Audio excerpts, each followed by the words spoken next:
All right. We'll just very quickly go through the parallel films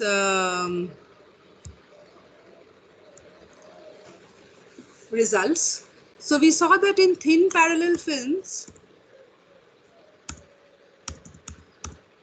this is what happens: multiple reflection and transmission at the boundaries, so that we get a number of rays on the top of the film and number of rays on the bottom of the film, which are called the reflected and the transmitted modes respectively. And then we saw what the amplitudes were, and then we did some calculations which I had discussed in details, which showed that in the thin parallel film interference, we take the rays, the first and the second reflected ray, because only the second reflected ray has amplitude close to that of the first reflected ray, and therefore they fulfill the criteria of obtaining good contrasting interference fringes. All right. So the first two rays are taken for calculating the fringe pattern, and then we did some trigonometry. We applied some trigonometry to this figure where the interference in the thin film is shown, which showed finally that these fringes, first of all, were localized fringes. Why? Because the interfering rays are actually meeting at infinity. So here, to obtain the fringes, they are made to meet at the focal plane of the observing instrument, be it our eye or be it a microscope with which we are observing. So they are highly localized fringes. You cannot just obtain the fringes anywhere. Okay, and then some mathematics showed that I want to reach the path difference. Okay, we showed that this is the path difference between the interfering rays. Okay, delta equal to 2 mu t cos r, and therefore obviously the path difference depends, the only changing factor in the path difference is r. So it depends on the incident angle.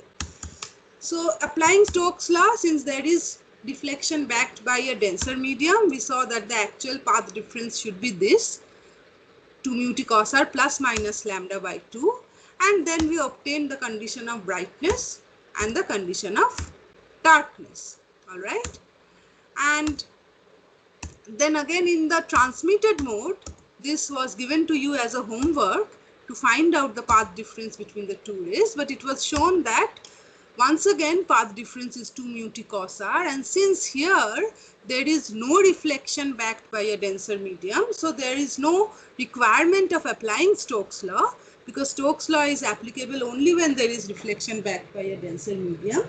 And so in this case the path difference is simply 2 mu t cos r. And again we obtained the condition of brightness and the condition of darkness. And then if you compare the conditions of maxima and minima for reflected and transmitted modes, we find that the condition of maxima in the reflected mode is the condition of minima in the transmitted mode, and the condition of minima in the reflected mode is that of maxima in the transmitted mode. So we said that the reflected and transmitted modes are complementary to each other, in that the bright fringes of the reflected mode will be the dark fringes in the transmitted mode, and vice versa. All right. So then we discussed that these are localized fringes compared to the fringes formed by division of wavefront, which are non-localized fringes. They can be obtained anywhere on the screen if the screen is placed on the right hand side of the slits or the sources. Then the other thing is that for a given setup, everything other than the value of r is a constant. So the nature of the fringe will be solely decided by the value of r, in other words, the value of the angle of incidence.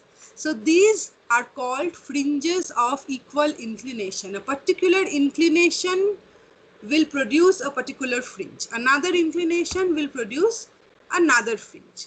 And these localized fringes formed due to rays of equal inclination are also known as Haidinger fringes. All right. So I tried to show you why these are called fringes of equal inclination and why these fringes are circular. Okay, because the locus of the end of one particular ray, which is inclined at an angle I to the normal, will trace a circle. Okay, so these are the Haidinger fringes and they are circular in shape. Okay. Also, we saw that the effect of composite light, since wavelength appears in the expression of path difference and condition of brightness and darkness, we saw that if the incident light is white, that is composite light, then the different lambdas will be separated and there will also be overlapping of the colored fringes, and so the shape, the fringes will be colored, and this is the picture that we saw in the beginning, and once again now to show that these are actually formed due to interference by thin parallel films. And then we saw what happens if there is a very thick film. We discussed why it would be totally colorless, no coloring effect will be seen. We saw why a broad source is necessary for producing these fringes. Okay, because with a point source, most of the rays will go out of view, whereas a broad source will bring them into the view of the eye. And finally, we saw that for an extremely thin film, thin as in of the order of the wavelength of the incident light, then the film will be totally dark because the condition of darkness will be satisfied perpetually. Okay, so a very, very thin film will appear completely dark in the reflected mode, and therefore obviously it will appear bright in the transmitted mode. Okay, so that more or less summarizes our discussion in parallel films. Now the next thing that we'll do is still a part of thin film reflection, but now we will discuss wedge shaped films. Okay, so let's see first what do I mean by a wedge shaped film. Now remember, this wedge shaped film is also there in your practical. It's a part of your laboratory experiment.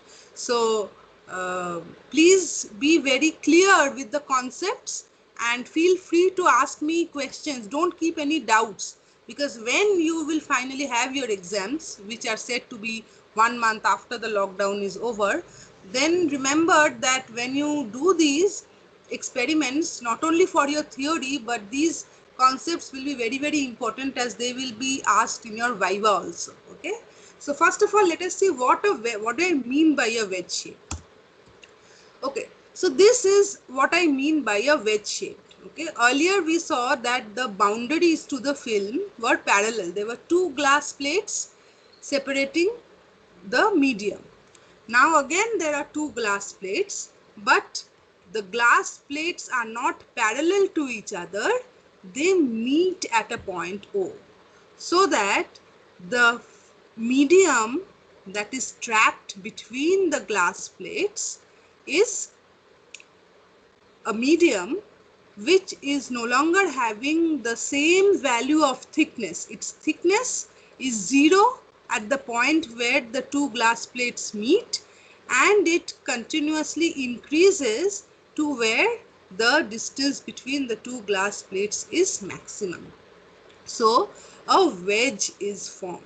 All right, but light incident on the top glass plate will be reflected and transmitted, and again at the bottom glass plate there will be reflection and transmission.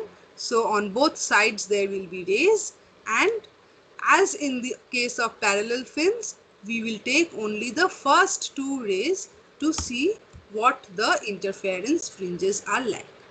Okay, so thin film of varying thickness is called a wedge shaped film. As I told you, thickness is 0 at one end and gradually increases towards the open end of the wedge. Okay, we must remember that these glass plates that are forming the boundaries of the wedge are extremely thin. Okay, so that we do not consider them to be part of any medium. So we will not consider reflection backed by glass over here or over here. Okay, So the medium will be, or we won't consider any shift due to the presence of the plane glass plate. We will only consider reflection due to the medium present within the wedge. So this is what I mean by a wedge shaped film. All right. So now we have to calculate the path difference in a wedge shaped film. All right. So for that, this is the picture, the best I could find. So we have PQ and RS, which are two extremely thin glass plates. They touch at the point P or R and they form a wedge of angle theta. So this is a very, very important value, the wedge angle theta. All right. Then a ray AB is incident on PQ at the point B and the angle of incidence is given by I, and this ray is reflected along BM to form the reflected ray BR1, and it is also transmitted along BC. Okay, this transmitted ray BC is reflected again along CD, and then it comes out as the second reflected ray DR2. All right. Okay. If you have any difficulty in understanding any part, please just unmute yourself and stop me and ask me at that point of time. Okay. So we are to find the path difference between BR1 and DR2. These are the two interfering waves, and you can see that they are diverging waves. Okay, so you can think that where will these meet? They will meet when we extrapolate these rays. If we extrapolate R1b and we extrapolate R2d, then they will be appearing to diverge from a particular point. So they do meet at a particular point, and that is how we will consider the interference. So once again, these are localized fringes. All right. We will discuss the shape of the fringes, etc. But first let us see what the path difference is. Okay. So in order to find the path difference, we drop a perpendicular from D on BR1 at the point M. Okay. From the point D, we drop a perpendicular on the ray BR1 at the point M.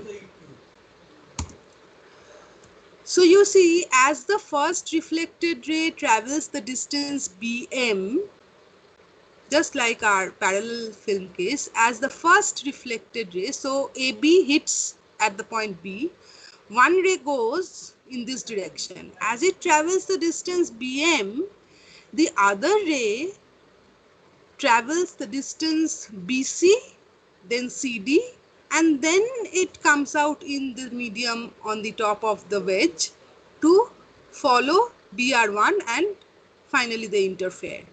So while the first ray covers a distance BM in air, the other ray covers a distance BC plus CD, but multiplied by mu, because optical path, it's inside a medium, so we have to consider the optical path. Okay, so the path difference, so basically the simultaneous journey of the two rays start as MR1 and DR2.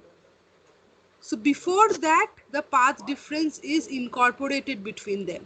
So that path difference results in the formation of fringes. That path difference results in the interference. What is the path difference? It's given by mu into BC plus CD minus BM. Okay.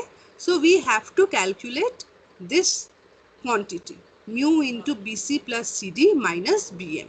So in order to calculate this quantity, we will apply some simple trigonometry to this figure and find out. So once again, I have drawn this figure and we'll apply trigonometry as we did in the case of the parallel films to find out the path difference. Now the normal, see, since the wedge angle is theta, therefore the normals to the two glass plates this is one normal at B and this is another normal at C. They meet at a point K. The angle between them should also be theta. Since the angle between the glass plates is theta, so the angle between the normals to these glass plates should also be theta. Okay. There, and also KBC, this angle KBC is the angle of refraction. Now BC is extended to the point L so that CD is equal to CL and L and D are joined. Okay. Now, you know, I can explain this geometry, but it is better if you, all the steps are done. So it is better if you do the steps by hand and understand yourself, because I think that is a better way of understanding. I'll just explain now. Now, if you look at triangle BKC, this BKC over here, then the external angle BCT, this angle, this small angle, would be equal to R plus theta. Okay. So again, this line CK is parallel to this line OL. So this angle CKT will be, this external angle will be corresponding to this angle CLD. All right. And CL is equal to CD. Therefore, in this triangle, this forms an isosceles triangle. What I'm trying to show is that angle CLO is equal to R plus theta and angle CDO is equal to also R plus theta. Therefore, DO is equal to OL, that is DL is equal to twice T, because DO is the thickness of the wedge. Remember now, T is the thickness at a particular point because the thickness keeps changing inside the wedge. So at this point D over here, the thickness of the wedge is 2T. All right. So now in angle BDN, this angle BDN, where DN is perpendicular to BC, this angle NBD is equal to 90 minus R. So angle BDN is R. So again in triangle BDM, angle MBD is 90 minus I. So this angle MDB is I. So that we want this expression actually, sin I is equal to BM by BD. And again we find that sin R is equal to, using this, sin R is Bn by Bd, so that if you put Snell's law, mu is equal to sin I by sin R, you get mu is equal to Bm by Bn. So that Bm is equal to mu into Bn. So delta, the path difference, mu into BC plus CD minus BN, is equal to mu into BL, because BC plus CD is equal to BC plus CL equal to BL minus BN. So this becomes equal to mu into BL minus BN. So this is mu into NL. Okay, because BL minus BN is NL. All right. Okay. So finally, from triangle NLD, we can write NL is equal to 2T cos R plus theta, and therefore the path difference is given by 2 mu T cos R plus theta. I don't know how much you have followed this, because these triangles are a bit hazy. So I am suggesting once again that after this lecture finishes, I have already sent you the notes in mail. Please do this calculation by yourself. This is very simple. I mean, this trigonometry and geometry is more, you are more at ease with it than me, because you have done it recently in school. So it will be very easy for you to solve this. So do this geometry by yourself, do this trigonometry by yourself, and get the expression of this path difference. Only then it will be clear to you. All right. Now we will now start from this point where we have got the path difference to be 2 mu t cos r plus theta. So the path difference between the interfering rays is 2 mu t cos r plus theta. So this is the expression with which we will do our further discussions. All right. R is the angle of refraction and theta is the wedge angle. So you can see that path difference in case of wedge shaped film interference is dependent on not only the inclination angle of the incident ray but also the wedge angle. All right. Now at B, here at B there is reflection backed by a denser medium. All right.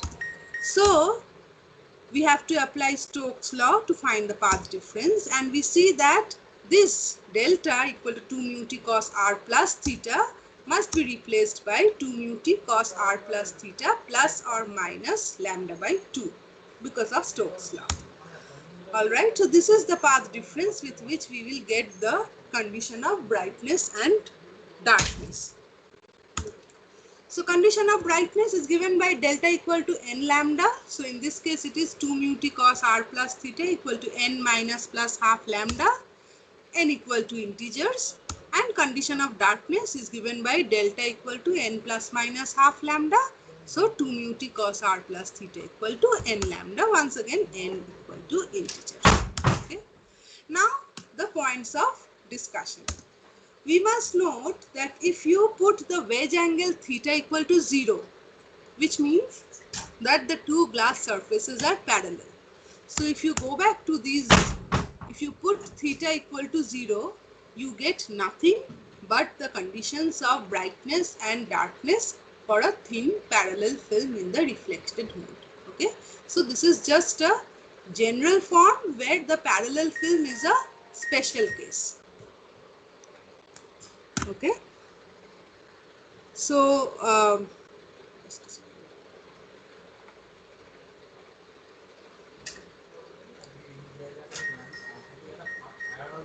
okay, so by just putting theta equal to 0, we will get the condition of condition of brightness and darkness in case of thin parallel films.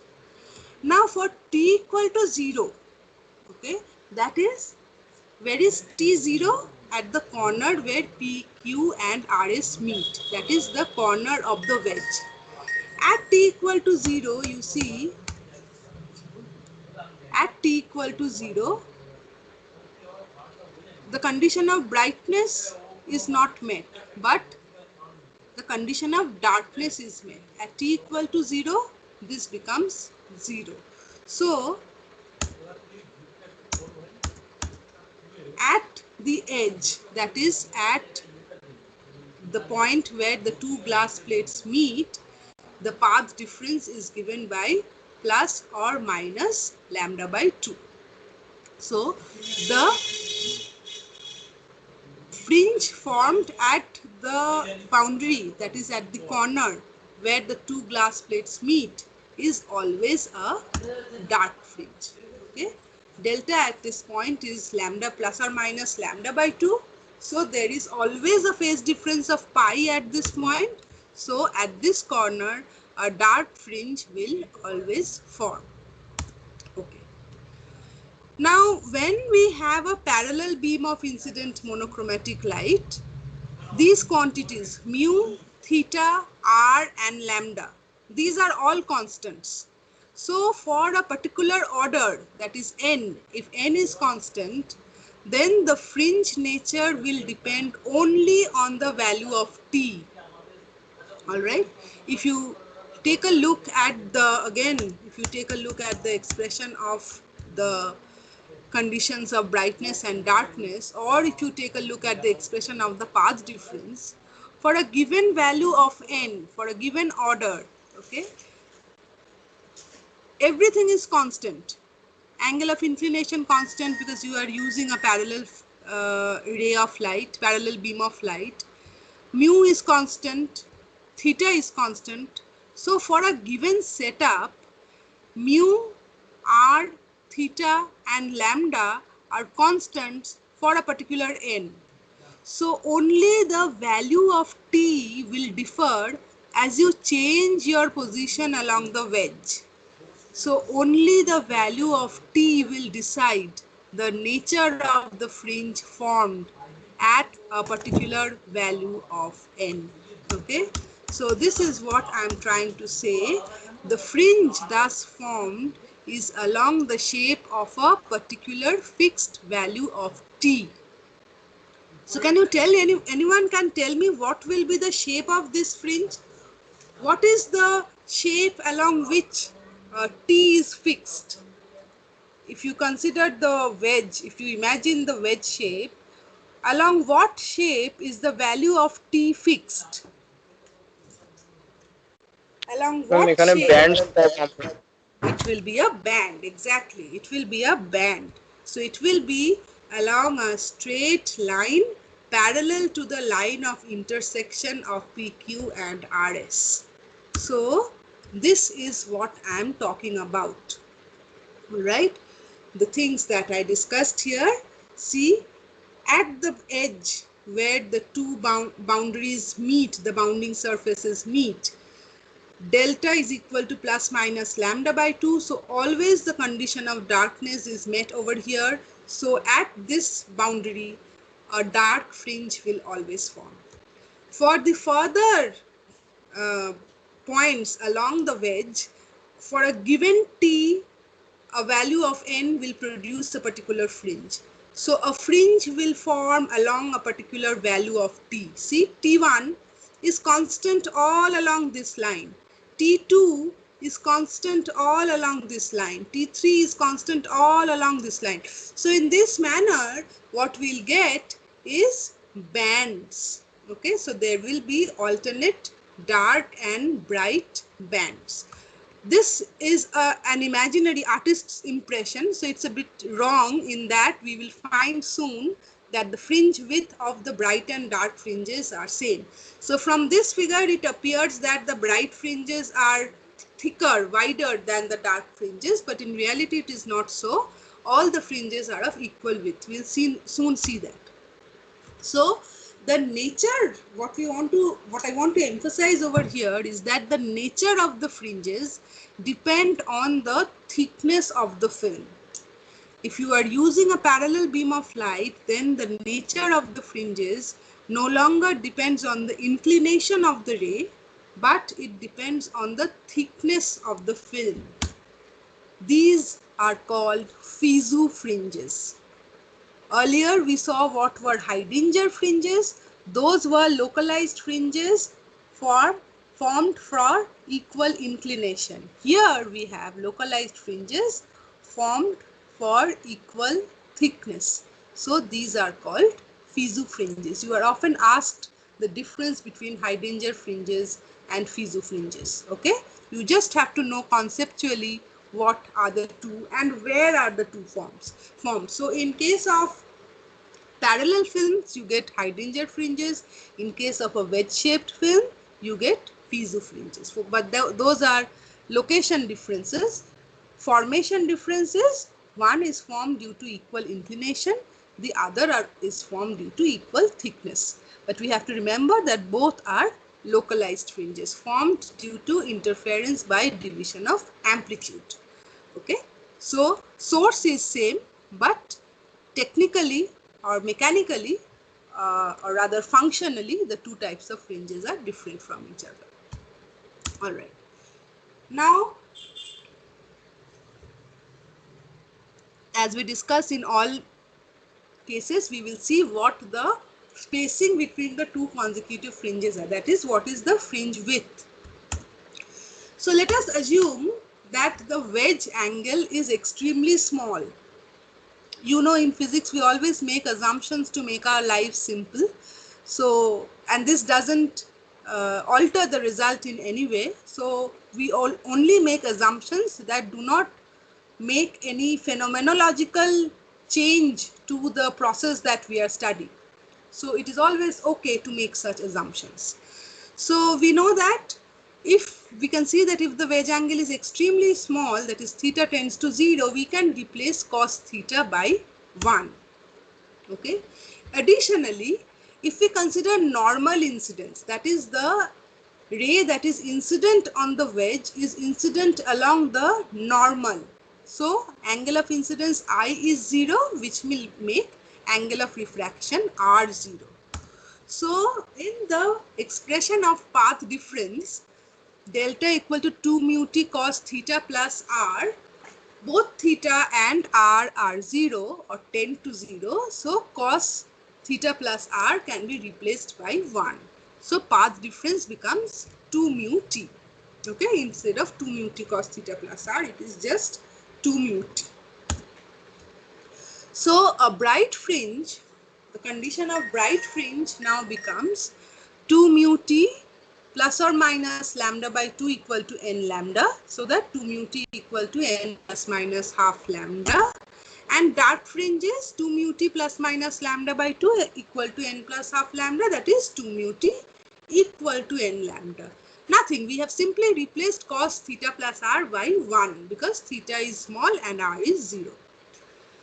So this is the figure that we saw in the earlier slide also, showing how the fringes are placed along the wedge. So suppose a dark fringe of order n is at a distance xn from the point of contact. Okay, so this is what I mean. The nth dark fringe is formed at a distance xn from the point of contact. So at this point, from this figure you can see tan theta is Tn by Xn. If this is Tn, then tan theta is Tn by Xn. So Xn is equal to, so Tn is equal to Xn tan theta. But tan theta is sin theta by cos theta. Theta tends to 0.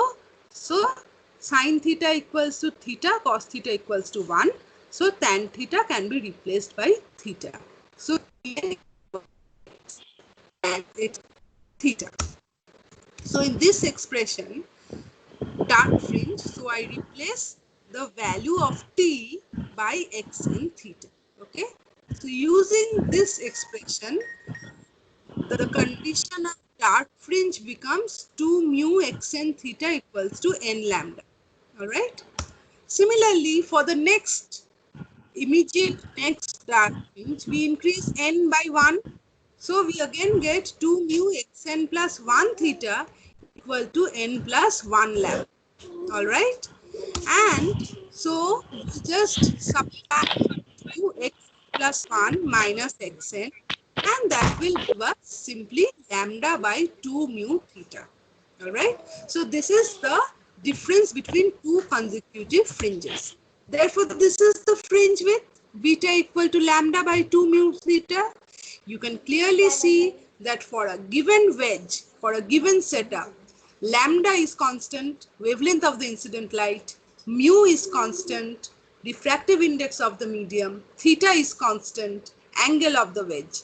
Therefore, the fringe width is a constant. It does not depend upon the value of the fringe order. You can similarly calculate the case for the bright fringes, and then too you will get beta equal to lambda by 2 mu theta. Very simple calculation. In the same manner you can do. And so for a given setup, since lambda, mu and theta remain constant, therefore fringes are of equal width. Okay, so this is again a case where we get fringes of equal width. Don't confuse this with, although this is the same as our Young's double slit experiment fringes, there also we got fringes of equal width. But remember the functional difference between the two. That was interference by division of wavefront. This is interference by division of amplitude.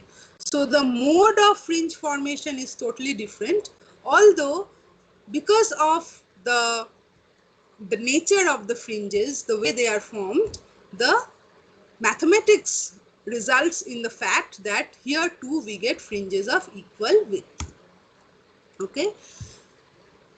This wedge-shaped film interference is used again for optical measurement. Remember when we were doing the Young's a special problem in Young's double slit, where we placed a very thin film in front of one of the slits. I told you that that is one method of optically measuring breakable materials which are transparent but which cannot be measured mechanically using a screw gauge or a spherometer. This again is a method of measuring extremely small wedge angles. You know, you can set up the wedge shape, you can do your calculation, you can measure the fringe width, you can note down the positions of dark fringe and bright fringe, and from these formulae you can find out the value of theta using the other constants. It is also a method used to find the thickness of a very thin sheet of paper. Okay, if you place a very thin sheet of paper as a spacer in the wedge, you keep the paper on at one side of the wedge. Okay, so that forms the value of T at that point. Then again, using these formulae, you can find the value of the thickness of the paper or a thin wire, etc., or a very, very thin glass plate, which is used as a spacer. So again, this is a method used to measure angles, small angles, or thicknesses of certain very, very thin materials. All right. So that is all about wedge-shaped films. Now we will apply wedge-shaped films to a very, very important experiment, which is not only important as an experiment for physics students, but it is also used in the industry for various purposes, and that we'll see in a few slides. All right. So we now move over to Newton's rings. All right. Remember, both wedge-shaped films and Newton's ring experiments are there in your syllabus. So you have to do both these experiments, and therefore, since these are included in your theory too, you need to be very thorough conceptually about your theory regarding these two phenomena. Okay. Any questions regarding the wedge-shaped film? If not, then I'll move over to Newton's rings. And as I tell you in all my classes, please go through the slides and ask me anything that you are not understanding to keep your concepts clear. Okay, so Newton's rings. Now this is a schematic diagram of what happens in a Newton's ring experiment and how the Newton's rings are produced, etc. So we'll study in detail every part, every mechanism involved, and then finally we will do the mathematics involved too. All right. So let's see what the different parts of the apparatus are in this schematic diagram. Okay. So light is incident from the monochromatic source S, and it is rendered parallel by the convex lens L prime. This is the monochromatic source S, and this is the convex lens L prime. So light comes from this monochromatic source. It is a divergent beam. Therefore, this this convex lens renders the rays parallel. The source is kept at the focal plane of the convex lens, and at the other side, on the other side, we get parallel rays. Okay. I hope everybody is able to listen to me.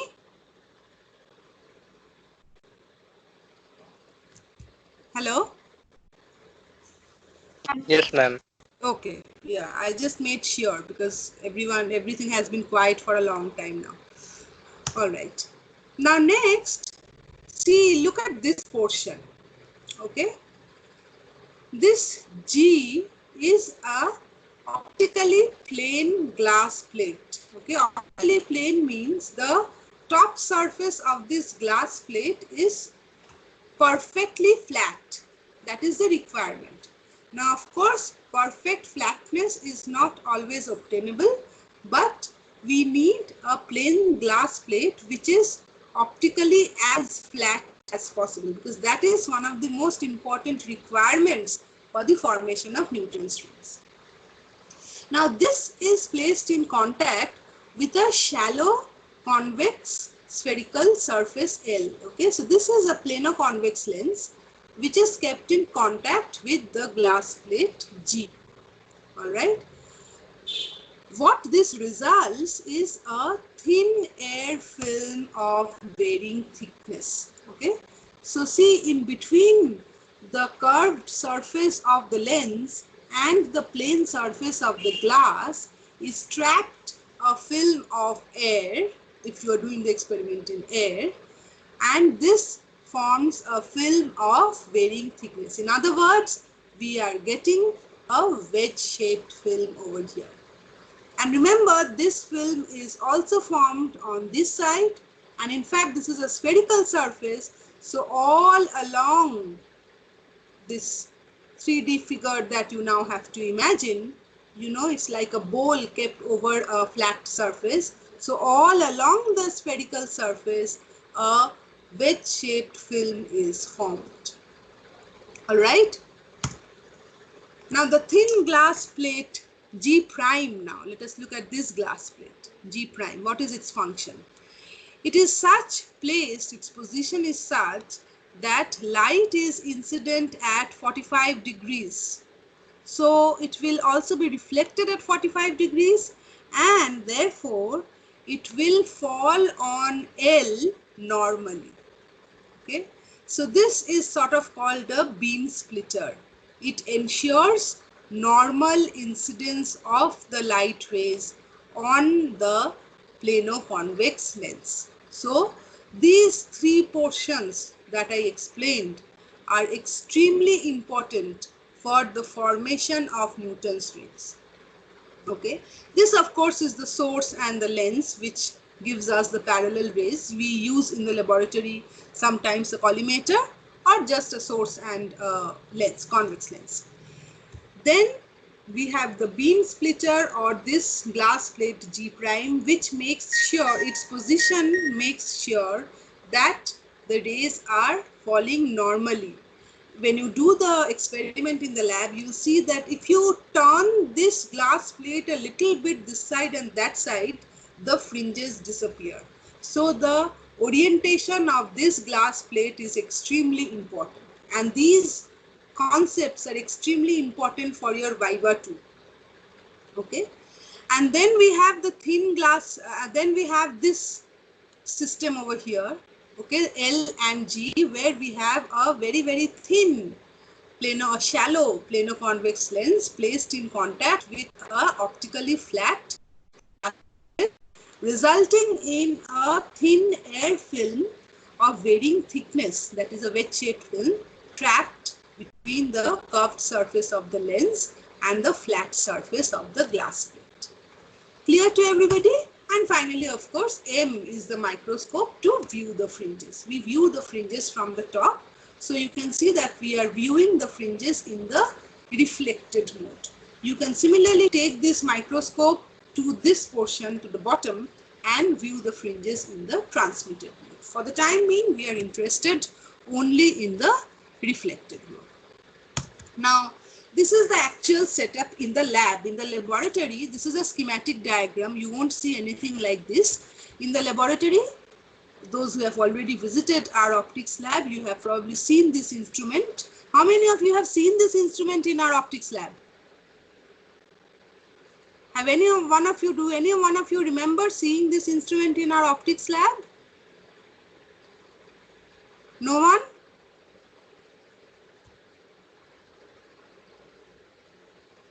Hello?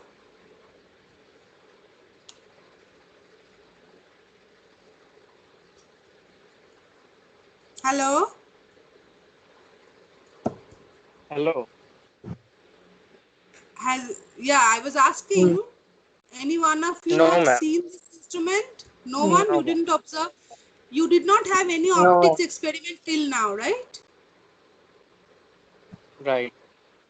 Okay. So once you visit, when we will again start going to college normally, you'll see that this is the setup that we use to see and measure the Newton's rings. All right.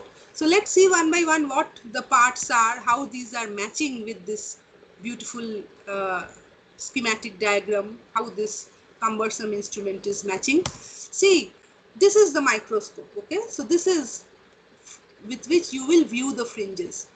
This here is the eyepiece. So using this, you will see the fringes. This actually travels back and forth on this rail, and there are markings present over here, which is the scale, which will allow you to measure the position of the fringes. Okay. And this is the thin glass plate. Okay. This arrow here, orange arrow, shows you the thin glass plate. So this is actually this glass plate. Okay, light is coming in from here. So this lens, actually light is kept at the focal plane of this convex lens, and the parallel rays go and hit this glass surface. This is G prime, and it is such positioned that the incident rays are parallel. So what is this? This LG, where is this placed? This. See this black thing over here? It's partially sort of the other things have sort of partially eclipsed this thing. This actually looks like this. All right, you can see the fringes over here. These fringes are of course due to the normal light that is falling when it is just kept like that. But this system is actually the thin planar convex lens kept on the glass plate. This circular thing, which has riveted together this L and G, is kept over here. Okay, and on top of it this G prime, and this is the source, and this is the microscope. So I have sort of tried to relate this picture with the actual instrument, and I hope you will find it easy when you actually go and see the instrument in the lab. All right. So this is the G and L system. This is the system that is actually producing the rings of utmost. This is the system that is required to produce the Newton's rings. All right. Okay. Next, before we go on to calculations and analysis, I want to show you why rings. Why do we have rings formed over here? See, I told you that a wedge shape is formed. Okay, a wedge shape on this side and a wedge shape on that side, and a wedge shape on all sides of the sphere. Basically, a thin air film of varying thickness between the spherical surface of the lens and the plane surface of the glass plate. But we just studied in the previous section that the wedge-shaped fringes are straight lines. Now you can say that of course here we don't have one single wedge, we have two wedges back to back. But that too does not explain why you have rings. Okay, so I have again very unskillfully tried to draw a 3D picture showing how the rings are formed. Please pardon me for my drawing skills, as I already apologized in the previous class that I am not very good at drawing on the computer. I am used to doing these things on the blackboard, but I have tried my level best to do this. So this is our glass plate, optically flat surface. And on this we have this spherical lens. Now I could not draw a spherical surface more symmetric than this using the tools given to me by Windows PowerPoint. So just for the time being, imagine that this is a perfectly spherical plano-convex lens. Extremely magnified though. In the laboratory we use things which are like say 1/50th portion of this whole thing. Okay, so this is an extremely highly magnified image of the lens glass system. So what I'm trying to say is that, see, suppose this is a particular thickness T between the edge of the sphere spherical surface, the curved surface, and the plane surface.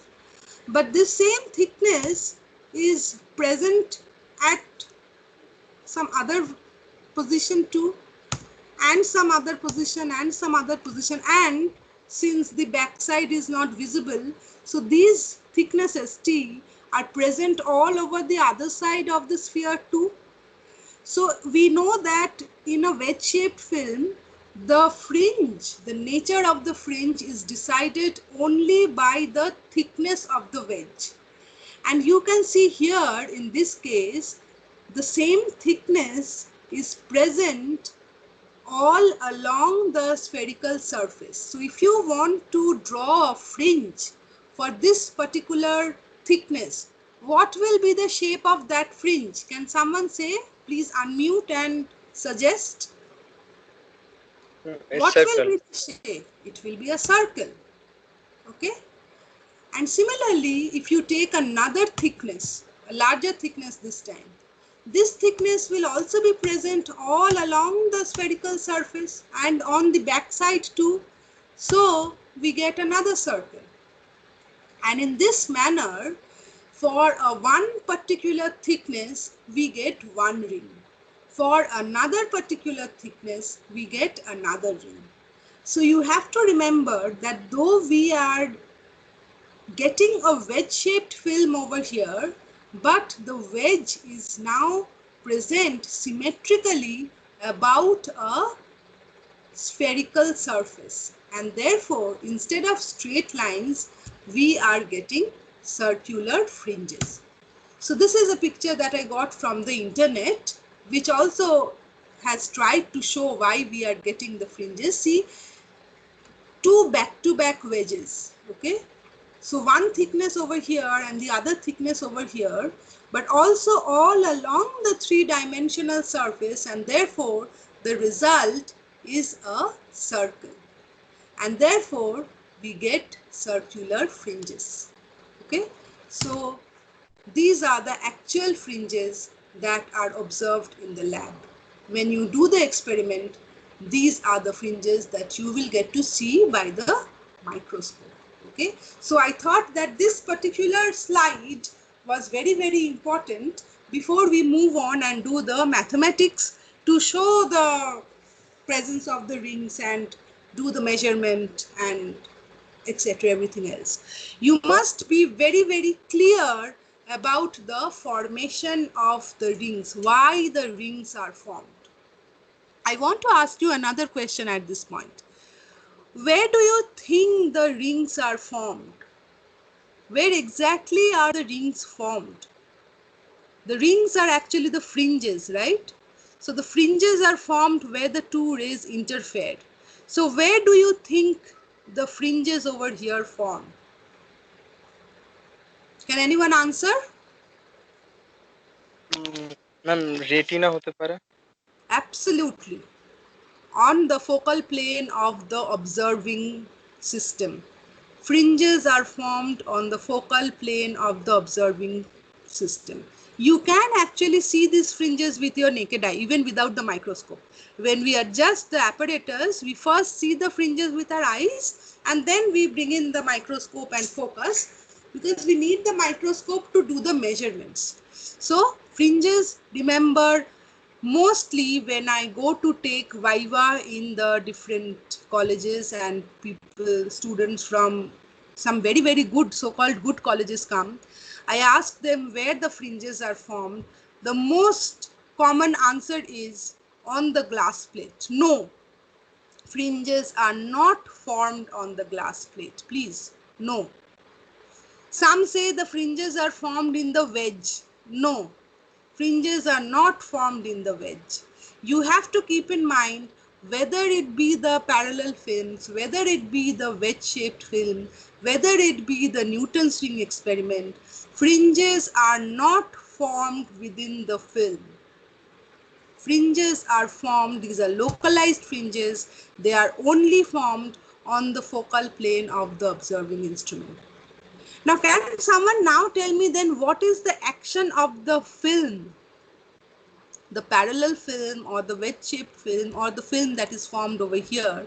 What role does that film play in the formation of fringes? Can someone tell me?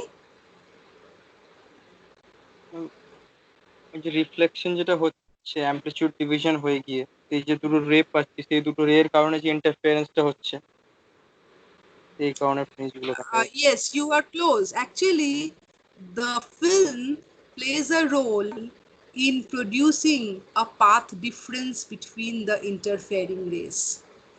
Okay, actually I should have included these points in the slides. I am recalling now. You can write this down somewhere, because these two are very, very important points. First of all, where the fringes are formed. Secondly, what is the role of the film? The film is acting in incorporating a path difference. When the second ray goes into the film and comes back and then joins the first reflected ray on the other side, there is already a path difference incorporated.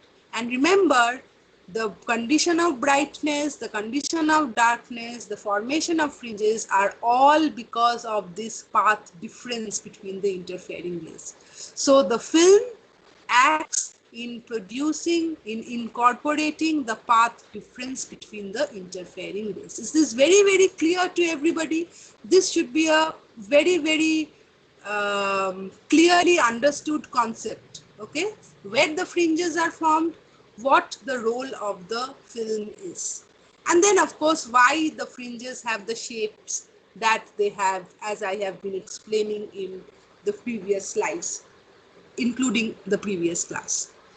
Okay, so now we have to calculate the diameter of Newton's rings, and to do so we again draw a magnified figure of the lens and glass system. So this is my convex lens, okay, L, and what is this sphere? This sphere is a part of which this lens is taken from.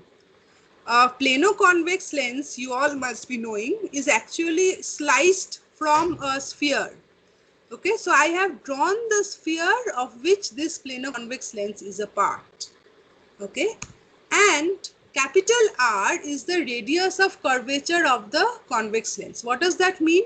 It means that capital R is the radius of the sphere from which we have sliced the plano-convex lens that we are using in this experiment.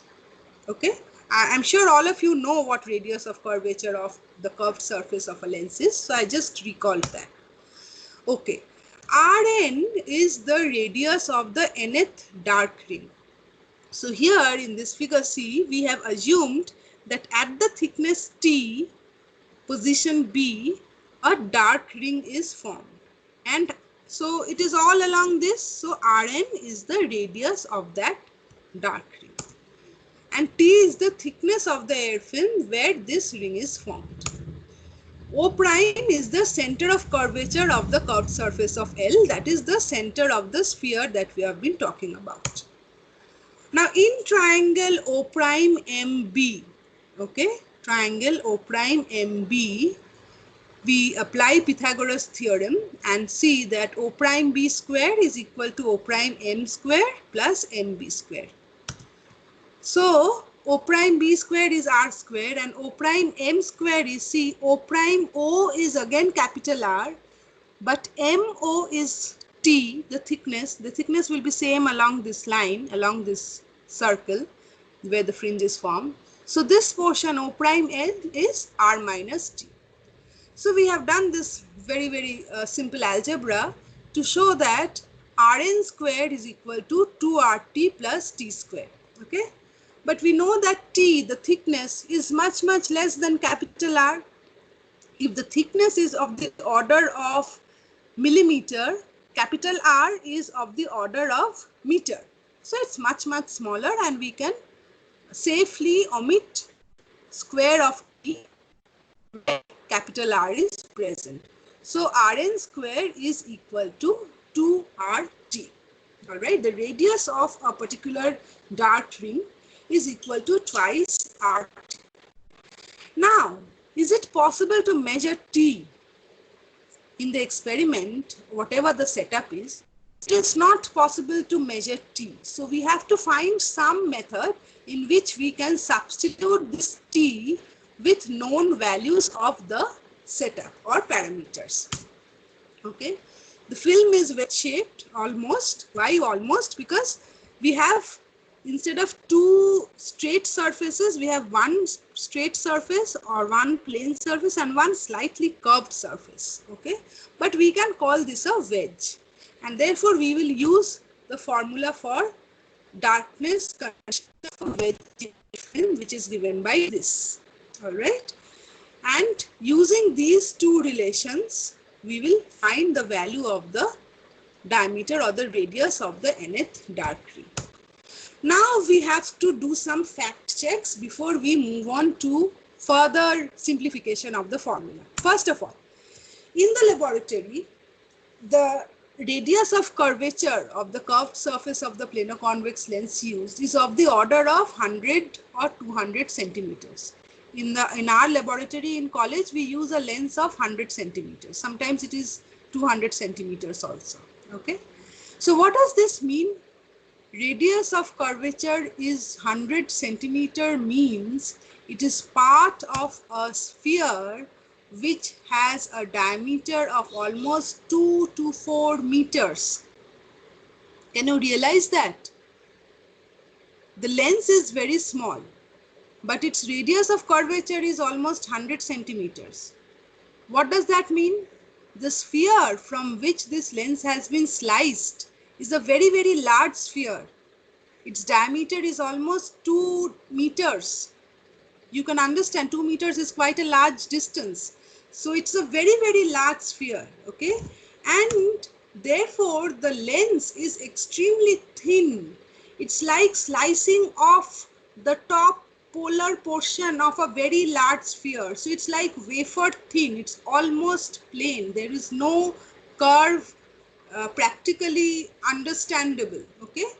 So this is what I am talking about. The lens is extremely shallow, okay?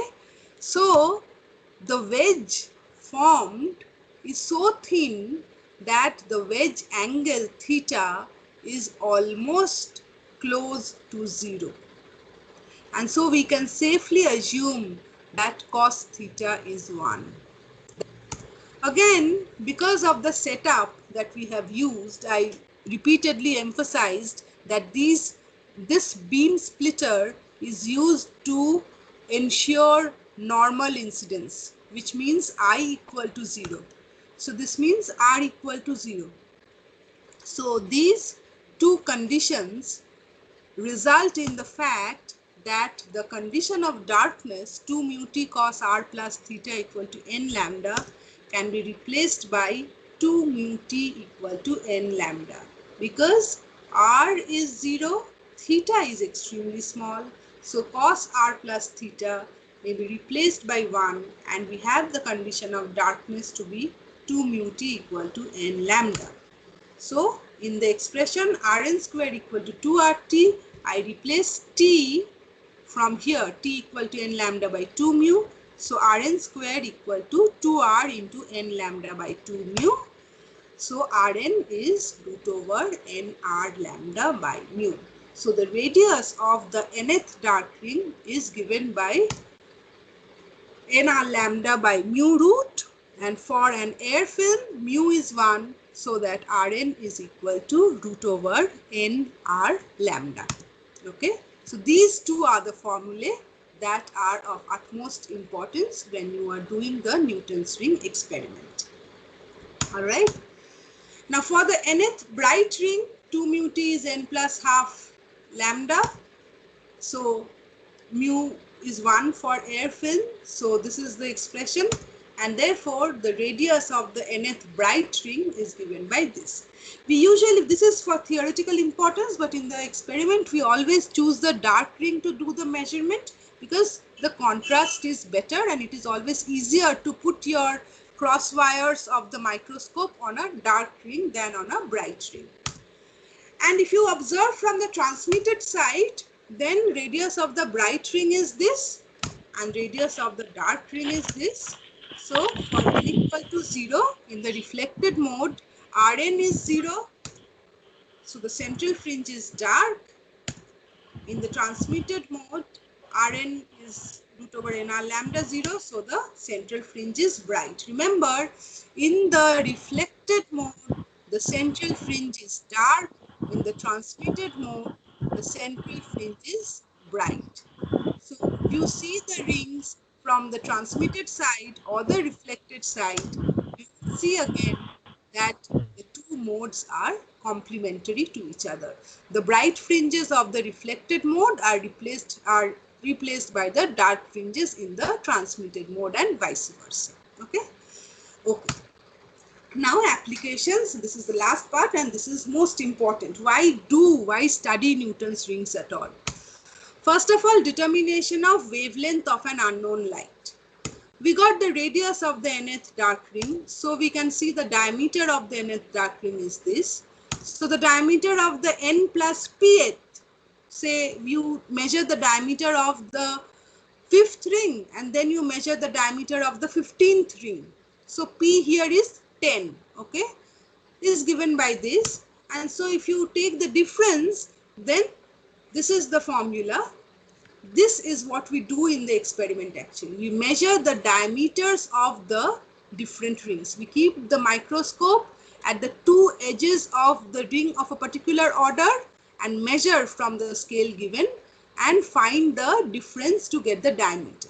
And then we get the diameters for different orders and then use it in the formula to find different values. So clearly, for an air film, mu is 1 and lambda is given by this formula. So if you measure the diameters, you know the value of P, you know the value of R for a setup, you find the value of wavelength of the incident light. Similarly, you can find the radius of curvature of lens, same formula, other values are known. You simply find the radius of curvature. These are the two exercises that you need to do in the experiment that when you do it in the laboratory. You can also find the refractive index of a medium, okay? Using this formula, you can see by inserting the, suppose you are given a liquid and you are asked to determine the refractive index of that liquid. What you do is you simply dip the entire Newton's ring apparatus, that LG portion, inside the liquid. So the wedge now formed between the lens and the glass is filled up with the liquid instead of air. So the value of mu is now no longer 1 because the film is of different material, and using this you can of the refractive index and unknown medium. And in the industry too, this is used to find the surface accuracy or flatness of a particular surface, because in several experiments in surface physics especially, you need totally flat surfaces.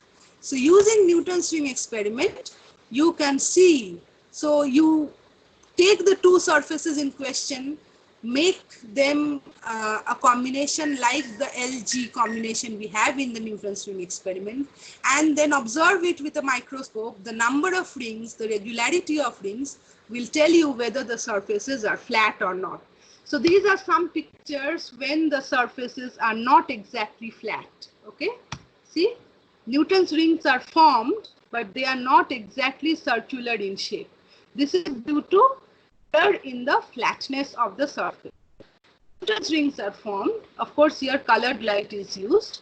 Newton's rings are still formed, but they are not exactly flat. So this can be used to ensure whether or not a particular surface is exactly flat. If it is showing rings like this, then it is immediately discarded, not taken in the experiment, and a new sample is tried, unless the perfect rings of Newton's ring experiment are observed. Okay, so these are the some most important applications of Newton's ring. And finally, mathematical exercise, we have to find the fringe width.